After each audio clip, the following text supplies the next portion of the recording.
Hello every one. நமக்கு எதை பற்றி பார்க்க போகிறோம் பார்த்தீங்கன்னா, DJIயில் மினி 4 ட்ரோனுடைய அன்பாக்சிங் தான். ஸோ நான் வாங்கி ரொம்ப நாளாக யூஸ் பண்ணிகிட்ருக்கேன். ஸோ அன்பாக்சிங் வீடியோ இப்போ தான் ஃபஸ்ட் டைம் போடுறேன். ஸோ இதில் வந்து ரெண்டு ப்ராடக்ட் ஒன்றுங்க. ஒன்று வந்து நார்மல் ட்ரோனு, ஒரு கண்ட்ரோலர் மட்டும் வரக்கூடியது. அடுத்து காம்போ ஆஃபரில் பார்த்தீங்கன்னா 2 பேட்டரி எக்ஸ்ட்ரா வந்துடும், சார்ஜிங் ஹப் வந்துடும். ஸோ இதுதான் ரெண்டுக்கு வித்தியாசம். அதுமாரி இது வந்து 47 மினிட்ஸ் ஃப்ளை ஆகும். ஸோ நார்மல் பேட்டரி வந்து பார்த்திங்கன்னா 36 மினிட்ஸ் தான். ஸோ இது இந்த இன்டெலிஜென்ட் ஃப்ளைட் மோடுங்கிறது வந்து 47 மினிட்ஸ் ஃப்ளை ஆகும். இது வரைக்கும் 30 மினிட்ஸ் அபோவ் தான் ஃப்ளை பண்ணியிருக்கேன். ஸோ ஃபுல்லாக பேட்டரி டைம் பண்ணது கிடையாது. ஸோ இதுதான் அன்பாக்சிங். ஸோ ஃபஸ்ட்டு ஒரு கண்ட்ரோலர் இருக்கும், அடுத்து ட்ரோனில் வந்து உங்களுக்கு வந்து அந்த கேமராவுக்கு வந்து ப்ரொடெக்டர் லென்ஸுமே வந்துடும். அடுத்து ட்ரோனை சுற்றி அந்த ப்ரொப்பலரை வந்து மடிச்சிக்கிறதுக்கு அதுக்கும் ஒரு கார்டு இருக்கும். ஸோ எந்த ஒரு பிரச்சனையும் இல்லை. சுற்றி சென்சார் தான். நீங்கள் ஃப்ளை பண்ணும்போது பயமே இல்லாமல் ஃப்ளை பண்ணலாம். ஸோ நான் 6 மாதமாக யூஸ் பண்ணியிருக்கேன். ஸோ அந்த தைரியத்தில் சொல்கிறேன். 2 டைம் கிராஷ் ஆகிருக்கு, அப்போவுமே ஒன்றும் உடையலை. ஸோ சொன்னால இன்டெலிஜென்ட் ஃப்ளைட்டு அந்த பேட்ரி தான் அது. ஸோ 2 பேட்டரி எக்ஸ்ட்ரா வந்துடும். ஒரு பேட்டரி வந்து உங்களுக்கு ட்ரோன்லேயே சேர்ந்து வந்துடும். ஸோ அடுத்து 6 ப்ரொப்பலர் கார்டு வரும். அந்த விங்ஸ் வந்துடுங்க. அங்கே கோப்ரோ ஆஃப் ஆகுது. பாக்ஸுக்குள்ளே தான் ஒரு கண்ட்ரோலர், ஒரு ட்ரோனுக்குள்ளேயே ஒரு பேட்டரி இருக்கும். அது போக 2 எக்ஸ்ட்ரா பேட்டரி, ஒரு சார்ஜிங் ஹப்பு, அடுத்து பார்த்தீங்கன்னா 6 ப்ரொப்பலர் உங்களுக்கு எக்ஸ்ட்ரா கொடுத்துருப்பாங்க. அப்புறம் type B to type C cable, type C to type C cable, அடுத்து ஒரு ஸ்க்ரூ ட்ரைவர் ஒன்று கொடுத்துருப்பாங்க. அடுத்து இந்த பேட்டரி ஹப்பில் என்னென்னா, நீங்கள் வந்து ஒரு எமர்ஜென்சி பவர் பேங்கை கூட யூஸ் பண்ணிக்கலாம். ஸோ அது வந்து நெக்ஸ்ட்டு ஒரு ஷார்ட்ஸில் போடுறேன் பாருங்கள். இதோட எண்டில் பார்த்தீங்கன்னா இதில் எடுத்த சம் ஃபுட்டேஜஸ் போடுறேன், செக் பண்ணி பாருங்கள். குவாலிட்டியெல்லாம் சூப்பராக இருக்கும். ஸோ அது பார்த்துட்டு எப்படின்னு கீழே கமெண்ட் பண்ணுங்கள். ஸோ நெக்ஸ்ட்டு வீடியோ அதோடைய ஃபுல் வீடியோ போடுறேன். இப்போ வந்து ஜஸ்ட்டு ஒரு கிளிப் தான் இருக்கும் பாருங்கள். அன்பாக்ஸ் பண்ணதுக்கப்புறம் பார்த்தீங்கன்னா அவங்களோட ட்ரோன் இப்படி தான் இருக்கும். ஸோ பார்க்க நல்லாயிருக்கும். ஸோ முன்னே 2 கண்ணு மாதிரி இருக்கும். ஸோ இது சென்சார் தான். மற்ற 6 சென்சார் உண்டு. இது வந்து முன்னாடி இருக்கக்கூடிய சென்சார், இந்த 2ம் பேக்கு சென்சார். அடுத்து பார்த்திங்கன்னா கீழே இங்கே 2 சென்சார் இருக்கும். ஸோ மற்ற 6 சென்சார் உண்டு. ஸோ இது வந்து power on off button. So இது பேட்டரி ரிமூவ். ஸோ இந்த 2 பக்கத்தில் அட்ஜஸ்ட்மெண்ட் இருக்கும். ஸோ ஜஸ்ட் அதை ப்ரெஸ் பண்ணி இழுத்திங்கன்னா உங்களுக்கு பேட்டரி வந்துடும். ஸோ இங்கே வந்து பார்த்திங்கன்னா சார்ஜிங் கேபிள் ஒன்று இருக்கும். ஸோ டைப் சி போர்ட்டு நம்ம இதில் சார்ஜ் பண்ணிக்கலாம். அடுத்து மைக்ரோ எஸ்டி கார்டு. ஸோ இந்த இடத்துல எஸ்டி கார்டு போடக்கூடியது ஒன்று. ஸோ மறுபடியும் உள்ள போட்டிங்கன்னா இங்கே வந்து பேட்டரி இண்டிகேட்டரும் காமிக்கும் உங்களுக்கு. ஸோ போட்ட உடனே எத்தனை பாயிண்ட் இருக்குது அப்படின்னு காட்டும். ஸோ இப்போ வந்து ஒரு 4 பாயிண்ட் காட்டுதுன்னா ஒரு 190 அபோவ், ஸோ 75 அபோவ் இருக்கும். ஸோ அதை பார்த்துக்கோங்க. ஸோ எப்போவுமே சரி, ஒரு வாட்டி ப்ரெஸ் பண்ணிங்கன்னா இண்டிகேட்டர் காமிக்கும். ஸோ ஒரு வாட்டி ப்ரெஸ் பண்ணிட்டு அடுத்து லாங் ப்ரெஸ் பண்ணிங்கன்னா தான் ட்ரோன் ஆன் ஆகும்.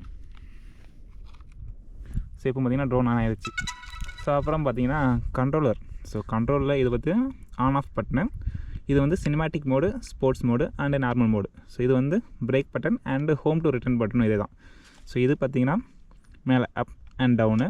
இது வந்து ரைட் அண்ட் லெஃப்ட்டு, அதாவது ட்ரோன் வந்து ரைட் லெஃப்ட்டு திரும்பக்கூடியது. ஸோ இது வந்து ஃப்ரண்ட்டு பேக்கு. ஸோ ட்ரோன் வந்து ஃப்ரண்ட் அண்ட் பேக் போகக்கூடியது. அடுத்து ரைட்டு லெஃப்ட்டு மூமெண்ட். இது வந்து ட்ரோன் வந்து திருப்பக்கூடியது. இது வந்து சைட்லேயே போகக்கூடியது. எப்படி ஃப்ரண்ட் அண்ட் பேக் போதோ அதேமாதிரி சைடில் போகக்கூடியது. ஸோ இது வந்து வீடியோ பட்டன்.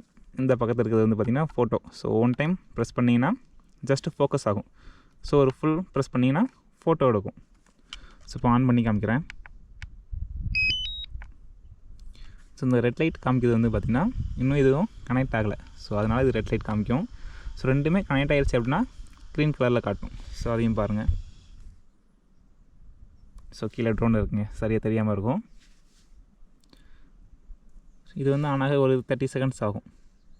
ஸோ இப்போ பார்த்திங்கன்னா க்ரீன் லைட் காமிக்க ஆரம்பிச்சிருச்சு. ஸோ இப்போ வந்து 2மே கனெக்டில் இருக்குது. ஸோ நம்ம தாராளமாக ஃப்ளை பண்ணலாம்.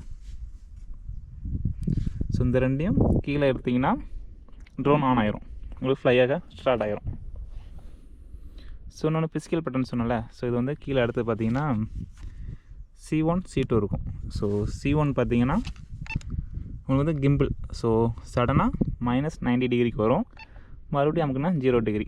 ஸோ அடுத்து மேலே மூவ்மெண்ட் பண்ணணுன்னா நீங்கள் மேனுவலாக தான் பண்ணி ஆகணும். ஸோ இது வந்து கிம்பிள். இதுவும் கிம்பிள் அட்ஜஸ்ட்மெண்ட் தான். ஸோ இந்த பட்டன் கிம்பிள் அட்ஜஸ்ட்மெண்ட்டு. ஸோ பாருங்கள், உங்களுக்கு தெரியும். ஸோ 0 டிகிரிலேருந்து 60 டிகிரிக்கு வந்துடும், 90 டிகிரிக்கு. ஸோ சைட்லேயும் காமிச்சிடும் கிம்பிள் டில்ஸ் ரீச் மேக்ஸிமம் நம்ம ரீச் ஆகிடுச்சு அப்படிங்கிறத காமிக்கும். ஸோ இதுதான் அட்ஜஸ்ட்மெண்ட்டுங்க, கிம்பிள் அட்ஜஸ்ட்மெண்ட்டு. ஸோ மேலே வந்து பார்த்திங்கன்னா 60 டிகிரி வரைக்கும் போகும். ஸோ அப்பில் ஸோ அங்கே பார்த்தாலும் தெரியும்.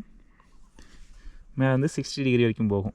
ஸோ நார்மலாக வரணும்னா C1 அமுக்குனிங்கன்னா நார்மலாக வந்துடும். ஸோ நீங்கள் மேனுவலாக கண்ட்ரோல் பண்ண அவசியம் இல்லை.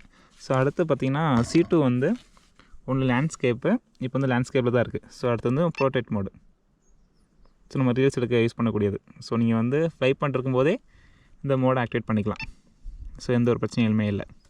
இது ரெக்கார்டு, அடுத்து ஃபோட்டோ. ஸோ ஃபோட்டோவுக்கு வந்து இப்போ ரெக்கார்டில் இருக்குது. ஃபோட்டோவுக்கு ஜஸ்ட்டு ஒரு வாட்டி ப்ரெஸ் பண்ணிங்கன்னா போதும், ஆட்டோமேட்டிக்காக ஃபோட்டோ மோடுக்கு போயிடும். ஒரு வாட்டி கிளிக் பண்ணிங்கன்னா ஃபோக்கஸ்க்கு ஆகும். ஸோ எங்கே ஃபோக்கஸ் ஆகணுமோ அந்த இடத்துல ஃபோக்கஸ் ஆகும். ஸோ ஒரு லாங் ப்ரெஸ் பண்ணிங்கன்னா ஃபோட்டோ எடுத்துரும். ஸோ அடுத்தது மேலே சிக்னல்ஸ் ஃபுல்லாக பார்த்தீங்கன்னா ஒன்று சேட்டலைட் சிக்னலு, அடுத்து பக்கத்தில் இருக்கக்கூடிய பார்த்தீங்கன்னா ரெட் கலர் காமிக்கிறதுல இதுதான் சென்சார் ஒர்க் ஆகுதா இல்லையாங்கிறது காமிக்கிறது. ஸோ ஸ்போர்ட்ஸ் மோடில் சென்சார் ஒர்க் ஆகாது. ஸோ நார்மல் மோடில் தான் ஒர்க் ஆகும். இப்போ வந்து ஏன் ரெட் காமிக்குன்னா இன்னும் ட்ரோன் சுற்ற ஆரம்பிக்கலை, இன்னும் ஃப்ளை ஆக ஆரம்பிக்கலை, அதனால் ரெட் காமிக்குது. ஸோ இது வந்து ஆர்சிக்கான சிக்னல். ஸோ ஒருவேளை ஆர்சி வந்து எல்லோ காமிச்சிது அப்படின்னா ரொம்ப லோவில் இருக்குதுன்னு அர்த்தம். ஸோ நீங்கள் வந்து ரிட்டன் கொண்டு வரணும். இல்லைனா ஆட்டோமேட்டிக்காக ஹோம் பாயிண்ட் எந்த இடத்துக்கு ஆச்சோ அதே இடத்துக்கு ரிட்டன் ஆயிரும். ஸோ நாம் இப்போ வந்து ஒரு டேம் பக்கத்தில் இருக்கோம். ஸோ தண்ணியிலலாம் போயிட்டு ஹோம் பாயிண்ட் ரிட்டன் ஆச்சுன்னா தண்ணியில் போய் இறங்கிரும், நம்ம எதுவுமே பண்ண முடியாது. ஸோ அதனால் ஹோம் பாயிண்ட் மட்டும் அப்டேட் ஆகும்போது மட்டும் கேர்ஃபுல்லாக நல்ல இடத்த பார்த்து அப்டேட் பண்ணுங்கள். ஸோ அதான் உங்களுக்கு பெஸ்ட்டு. ஸோ இதான் அந்த பேசிக்கல் நம்ம இதெல்லாம் பார்த்தாச்சு. ஸோ எது ஜூம் இன் ஜூம் அவுட்டு, இது கிம்பிள் அட்ஜஸ்ட்மெண்ட்டு. ஸோ அவ்வளோதான், பேசிக்காக தான் ஒரு பிகினருக்கு இது போதும். ஸோ இந்த ரெண்டையுமே கீழே அந்த கிராஸ் கொண்டு வந்தீங்கன்னா உங்களுக்கு வந்து ட்ரோன் வந்து சுற்ற ஆரம்பிச்சிடும், அங்கே ரிங்ஸ் எல்லாமே சுற்ற ஆரம்பிச்சிடும். ஸோ எவ்ரி டைம் இது வந்து உங்களுக்கு காமிச்சிட்டே இருக்கும். ஸோ நீங்கள் வந்து ஸ்க்ரூ டைட் பண்ணிட்டீங்களா செக் பண்ணிட்டீங்களான்னு காமிக்கும். நீங்கள் எப்போதுமே அதை செக் பண்ணிக்கோங்க. செக் பண்ணிட்டு ஃப்ளை பண்ணுறது தான் ரொம்ப ரொம்ப பெஸ்ட்டு. ஸோ மறுபடியும் பண்ணிங்கன்னா சுற்ற ஆரம்பிச்சிடும், பார்த்தாலே தெரியும். ஸோ ஆஃப் பண்ணுறதுக்கு ஃபுல்லாக கீழே டவுன் பண்ணிங்கன்னா ஆஃப் ஆயிரும், ட்ரோன் ஆஃப் ஆயிரும். ஸோ இவ்வளோ தான் இல்லை மேனுவலாக நம்ம பார்க்கக்கூடியது. ஸோ எல்லாமே உங்கள் கீழே தான் இருக்குது. ஸோ அதுமாதிரி இதில் வந்து சைடில் பார்த்தீங்கன்னா வீடியோஸ் இருக்குல்ல, வீடியோஸ் கொடுத்தீங்கன்னா நீங்கள் இதுக்கு முன்னாடி என்னென்ன ஃபோட்டோஸ் வீடியோஸ் எல்லாம் எடுத்தீங்களோ அதை ஃபுல்லாக அதில் காட்டும். நான் வாங்கிக்கிட்டது ஒரு 6 மாதம் ஆச்சு. ஸோ அது நிறைய யூஸ் பண்ணியிருக்கேன். ஸோ இதோடைய வீடியோ ஃபுல்லாக எண்டில் போட்டு விட்டேன், நீங்கள் எப்படி இருக்குன்னு பார்த்து சொல்லுங்கள். ஸோ அடுத்து நீங்கள் ஷார்ட்ஸ் எடுக்கிறது ஃபுல்லாமே இந்த இடத்துல வரும். வீடியோஸ், அடுத்து மாஸ்டர் ஷாட், அப்புறம் குயிக் ஷாட், அப்புறம் ஹைப்பர் ஸ்லாப்பு, அப்புறம் பேனரோமா. ஸோ அந்த வீடியோ எல்லாமே காமிக்கும். ஸோ இது எல்லாமே நம்மளுக்கு நெக்ஸ்ட்டு வரக்கூடிய வீடியோவில் டீட்டெயிலாக சொல்கிறேன். ஸோ இன்றைக்கி வந்து பேசிக்காக அவ்வளோதான். ஸோ அன்பாக்சிங் பண்ணதுக்கப்புறம் ஸோ நான் எடுத்தது ஃபுல்லாமே தான்.